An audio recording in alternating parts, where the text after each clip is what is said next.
This film is a record of visits made to Peking, Nanking, Shanghai, and Guangzhou.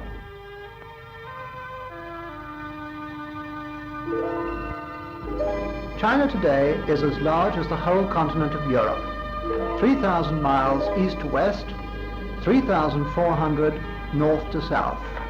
The subcontinent is inhabited by 750 million people, 2 out of 5 of whom are under 18 years of age.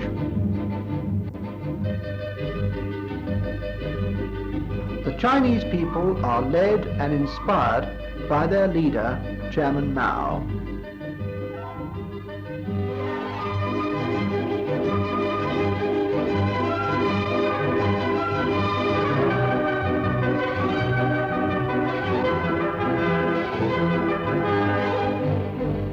Peking has been the capital of China almost continuously since AD 1267.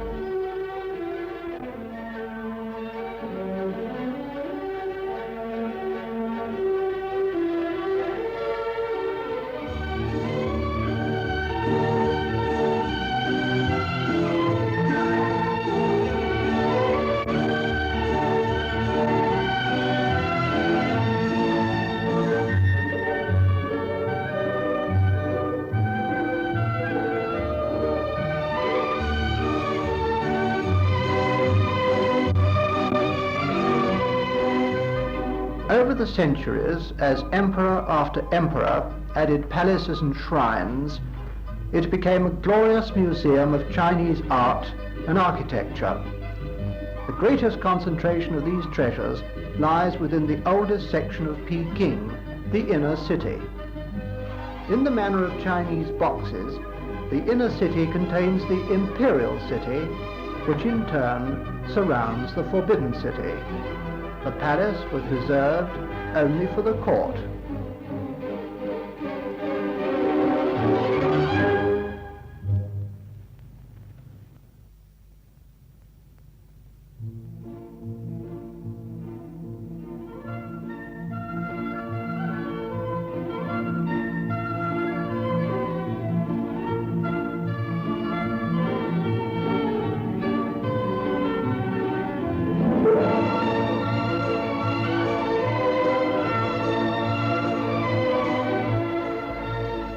Most of the existing buildings are 18th century, comprising 3 great halls: the Hall of Supreme Harmony, the Hall of Perfect Harmony, the Hall of Preservation of Harmony.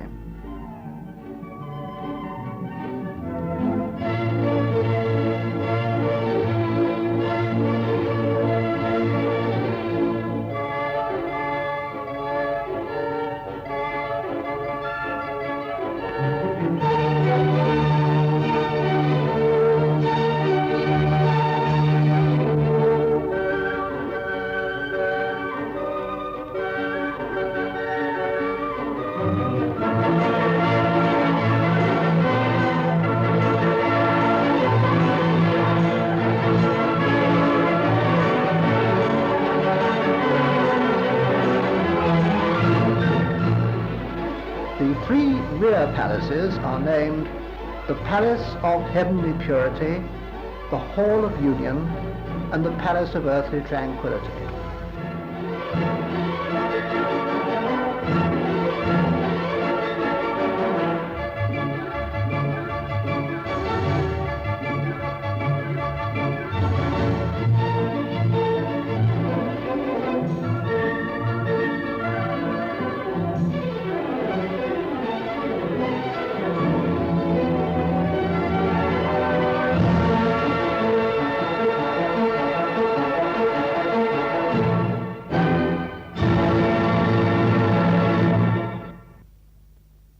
The summer palace was the retreat of successive emperors who retired there to escape the heat of summer. The Jin Emperor, Wen Yangliang, built the first palace in 1153 AD, but in 1860 European troops sacked the palaces that had been built by successive emperors. The area was in ruins when the Dowager Empress Cixi decided in 1888 to spend money intended for the improvement of the Navy in rebuilding, naming it the Garden Where Peace is Cultivated.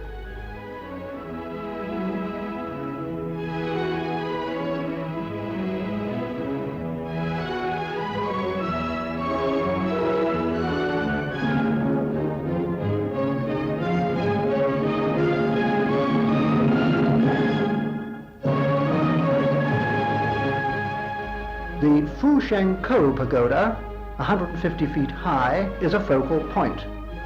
It was founded under Ming and later rebuilt. Inside are statues of Buddha.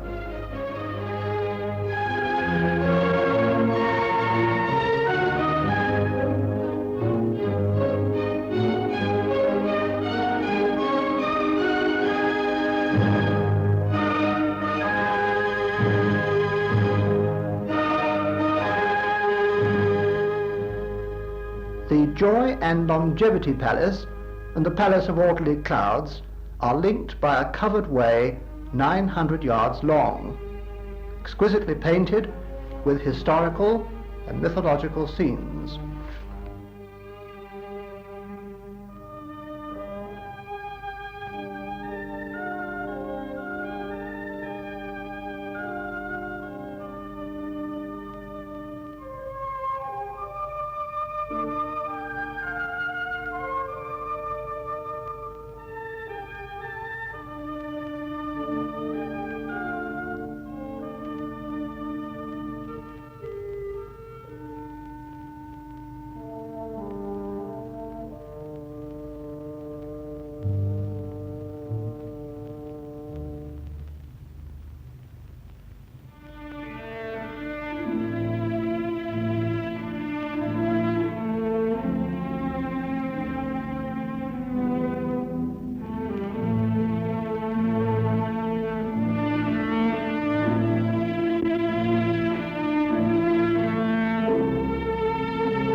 As the Empress used funds intended for the Navy, the stone boat on the Kunming Lake is an amusing symbol.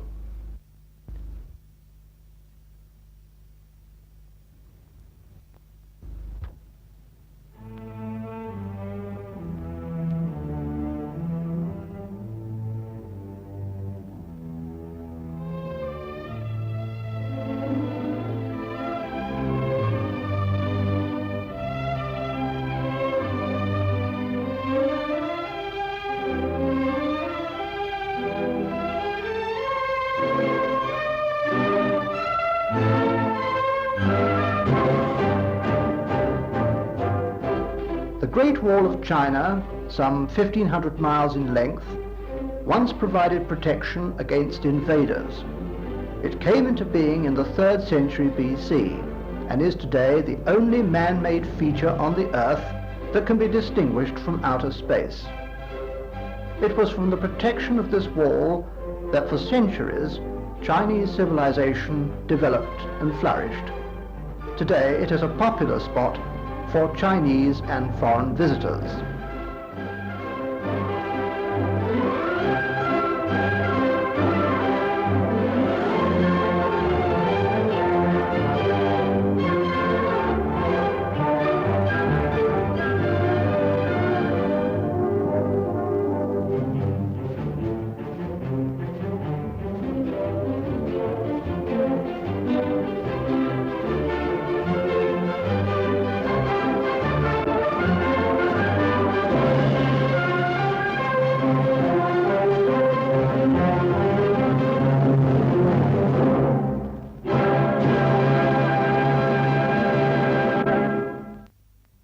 When you enjoy the truly great moments in life, pause a while for a truly great cigar.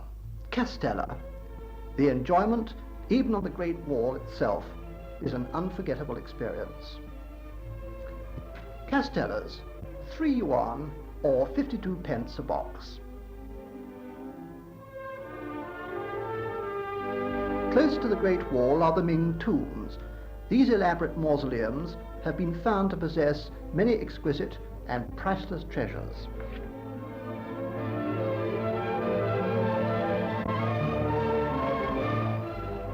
Once a capital of Imperial China, Nanking is situated some 200 miles up the Yangtze River. Its Chinese name means southern capital. During its turbulent history, the city was captured and sacked by the Japanese in 1937. Later, some 100,000 revolutionaries were executed by order of the Kuomintang. The city is well laid out with wide avenues lined with plane trees imported from France. Today, the parks and general atmosphere are peaceful.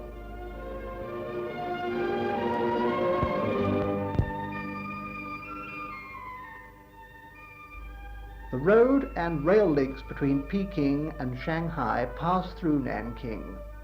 In times past, a train ferry linked the north and south banks across the Yangtze River. In 1960, a new road and rail bridge was started. It took 7,000 engineers and an army of 50,000 peasants 8 years to construct, at a cost equivalent of £45 million. The bridge is supported by 10 arches and 9 underwater piers, each 70 meters deep. The bridge itself measures 1,577 meters and with approaches 4,589 meters. It takes 100 men 7 years to paint it.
Shanghai is not only the biggest city and port in China, but the 4th largest city in the world.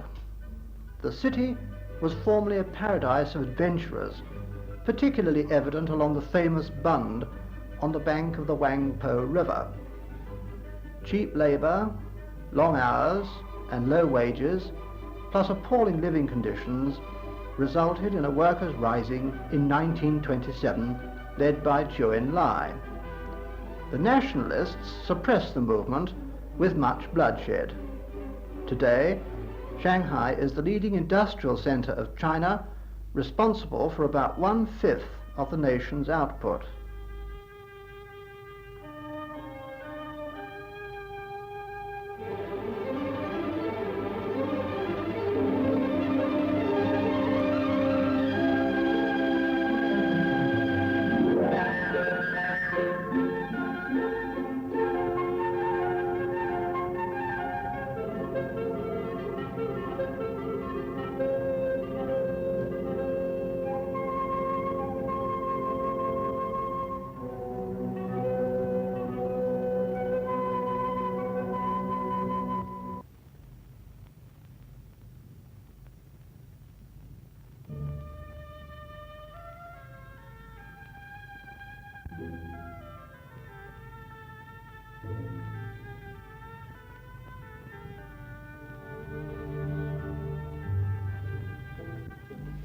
This short clip of film shows scenes of the appalling conditions of China in the 20s.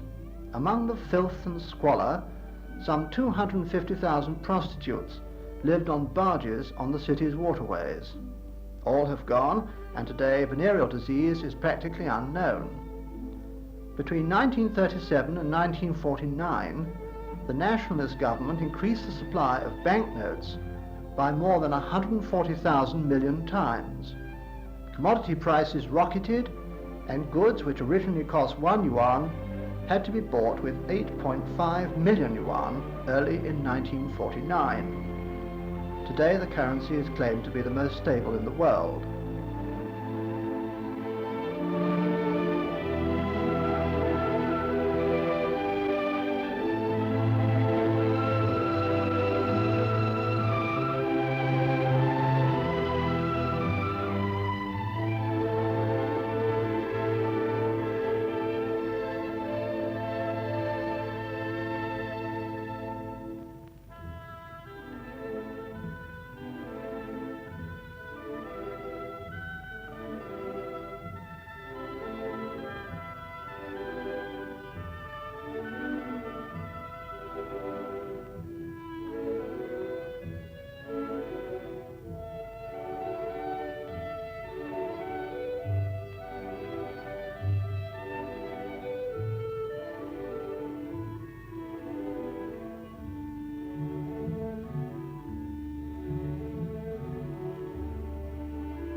At present, the Chinese economy is geared to agriculture, light and heavy industry.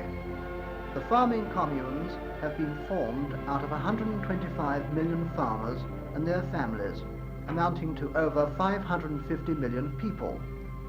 Their industry and new irrigation and dam projects make China self-sufficient today. Moreover, the peasants, improving constantly methods of work encouraged by the thoughts of Chairman Mao, have diversified some of their activity into light industry within the farming communes themselves. Thus, in the space of less than 25 years, China has performed the largest sociological revolution of the 20th century. Her 750 million people are adequately fed, clothed, housed, and provided with free education and medical services. Attached to the commune outside Shanghai, there are a number of workers' housing estates organized on a cooperative base. On this one, some 15,000 people or 3,000 families are housed. Hospitals and clinics are available to the inhabitants, as well as schools catering for all educational levels. Here, some of the children perform their dancing, singing, and orchestral playing.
The old town is surrounded by walls with a circumference of between 2 or 3 miles. The Mandarin's garden was laid out in 1537. Several temples, some later converted into palaces, remain today, and the government spends a great deal of money in their upkeep and restoration.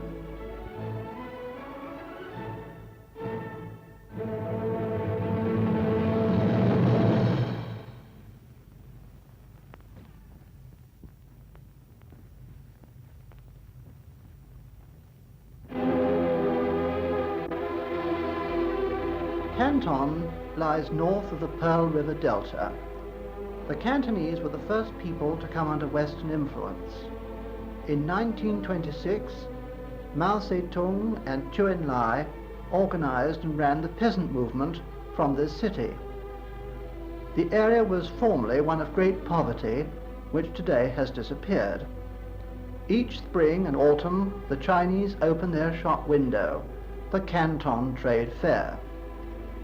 Visitors come from all over the world to buy such things as handicrafts and works of art, textiles, processed food, sporting goods, etc.